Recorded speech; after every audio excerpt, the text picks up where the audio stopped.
اور وہ بہو سوچتی نہیں بات کرتے ہوئے، سوچتی نہیں، وہ سوچتی نہیں کہ کس کے بارے میں بات کر رہی ہے، اسے پتہ ہی نہیں کہ جناب علیمہ سعدیہ کو 40 بکریاں اور 1 اونٹ تحفے میں عطا فرمایا۔ اور یہ جو بی بی آ کے مالی بنی ہے نا، آج جس درخت کی چھاؤں میں تو بیٹھی ہوئی ہے نا، اگر تو سمجھے تو اصل احسان اس ماں کا ہے جس نے یہ پروان چڑھا کے تجھے دیا ہے، اصل نیکی اس اماں کی ہے جس نے تیرے سر پہ یہ سرتاج رکھا ہے، اور تو اس ماں کو ہی بھول گئی ہے۔ اور شکوہ بہو سے نہیں، شکوہ اس بیٹے سے ہے، بیٹے سے ہے جو علیحدہ بھی ہونے لگا۔ تو مل ان سے، میں نہیں ملتا، میں صاحب ہوتا ہوں، میرا ان سے کیا لینا دینا۔ حضرت خدیجہ کے بھائی نہیں تھے، نبی پاک صلی اللہ علیہ وسلم کے سسر حیات نہیں تھے، 2 بیٹے تھے حضرت خدیجہ کے،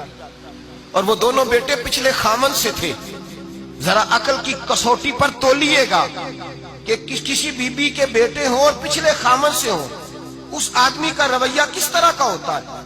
لیکن میرے رسول پاک کا رویہ اس طرح کا تھا۔ میں آپ کو سیرت کی کتابوں سے، امام حلبی نے، کستلانی نے، صاحب فتح الباری نے لکھا ہے، رسول کائنات سید عالم صلی اللہ علیہ وسلم سوئے ہوتے تھے اور جاگو اور سنو، اللہ کرے حضرت خدیجہ کا میرے نبی سے رشتہ اور میرے نبی کا حضرت خدیجہ کا رشتہ ہماری سمجھ میں آ گیا تو سمجھ لو ہمارے گھر جنت بن جائیں گے، روشنی پھیل جائے گی، سمجھو اور سیکھو۔ حضرت عائشہ صدیقہ فرماتی ہیں نبی پاک سو جاتے تھے نا دوپہر کو تو کہتی تھی مولا علی سے لے کر ابو بکر صدیق تک کسی کی طاقت نہیں ہوتی تھی حضور کو آ کے بیدار کرے، سوء ادب سمجھا جاتا تھا۔ اور میں ایک جملہ آگے بڑھا کے کہوں گا، میں کہوں گا اماں جی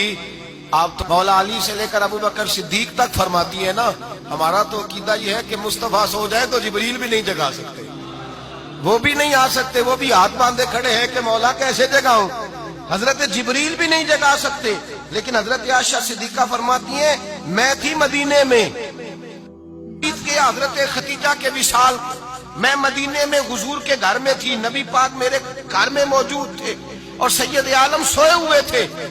حضرت خدیجہ کے پچھلے خاوند کے بیٹے جناب حالہ آ گئے اور وہ مسجد میں آ کے بولے، مسجد میں توجہ کرنا، مسجد میں بولے، انہوں نے مسجد میں آ کے پوچھا کہ نبی پاک کہاں ہے، مسجد میں جناب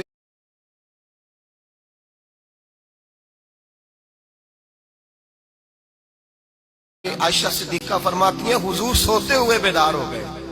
حضور طامت سمیٹی، فوراً سر کے اوپر کپڑا رکھا، میں نے کہا حضور کہاں جا رہے ہیں؟ فرماتی ہے میں نے 1 دفعہ پوچھا تو حضور نے 3 دفعہ فرمایا میرا حالہ آ گیا ہے، میرا حالہ آ گیا ہے، میرا حالہ آ گیا ہے، خدیجہ کا بیٹا آ گیا ہے۔ میرے رسول پاک صلی اللہ علیہ وسلم نے بی بی کے رشتوں کا جو تقدس بیان کیا اس کو سمجھیے، فرمایا حالہ آیا ہے، بیدار ہو کے خود تشریف لے گئے۔ اور یہ تو حالہ تھے نا، بڑے بیٹے حضرت خدیجہ کے سب سے، ان کا نام ہند تھا، اور حضرت ہند سے کوئی بندہ تعارف پوچھتا نا،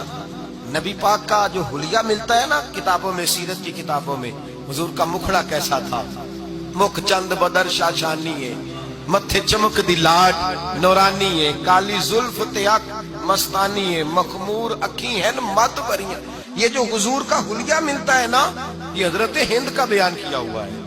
وہ بیان کیا کرتے تھے کہ نبی پاک کی آنکھیں کیسی تھی، حضور کے جلوے کیسے تھے، وہ بیان حضرت خدیجہ کے بیٹے ہیں۔ کوئی ان سے پوچھتا کہ بڑے راضی رہتے ہو ہند، بڑے راضی رہتے ہو، تو حضرت ہند کیسے راضی کیسے نہ رہوں،